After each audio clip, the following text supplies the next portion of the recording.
ને એ એ વગર ઇલેક્ટ્રિકનું કામ હા ઇલેક્ટ્રિશિયનનું કામ બી મેડમજી કરી લે, પ્લમ્બિંગનું કામ બી કરી લે. લાઈટ ઉડી ગઈ તો મેડમજીએ ને કે પ્લમ્બિંગ હોય તો પાના પેશિયા લઈને બી ચાલી પડે બધે બધ ઘરમાં. ચારે બાજુ ઉપર નીચે ફેક્ટરીમાં દુકાનમાં બધે બધ કંઈ કામ હોય તો પાના પેશિયા લઈને બી ચાલી પડે.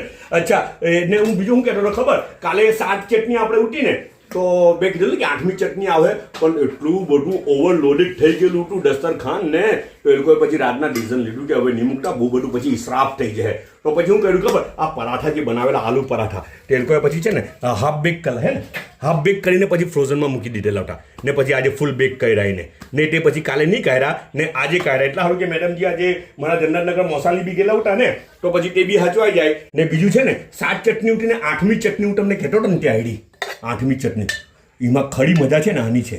આ મરચા, આ ખડી મરચા, આ ટોમેટો આવે ને આ કાળું શું છે? રાઈ નહીં, કાળું રાઈ છે. રાઈ ને મેથી બી આવે ને, રાઈ મેથી કઢી લીમડી, રાઈ મેથી કઢી લીમડી ને આ મરચાનો વઘાર ને મરચાનો વઘાર. આ ચટણી, આ ચટણી બનાવે હા ને હાટે ખબર? આ પરાઠા હાટે, આલુ પરાઠા હાટે ખાવા સારું. ને આલુ પરાઠા મેં તમને અગાડી કીધેલું ને કેટલા ભારે બને ઘરના આલુ પરાઠા કે મોંમાં મૂકે ને તો ઓગળી જાય. પણ આજે મને એવું લાગતું નથી કે મોંમાં મૂકે તો ઓગળી જાય. એટલા સારું કે આ જરાક આટા જેવું લાગી રહેલું છે વધારે. ડીપમાં મુકાય પછી પાછા નીકળે ને એટલે સારું. એવું જો સાચું કેમ બરાબર ને? જો મને મારું જજમેન્ટ ખરું છે. ડીપમાં મુકાયું ને પછી પાછું એ કર્યું ને એટલા સારું જરા એવું લાગે. બાકી તાજું તાજું તમે ખાવ ને તો રિયલી એવું લાગે કે મોંમાં ઓગળી જાય, હે ને?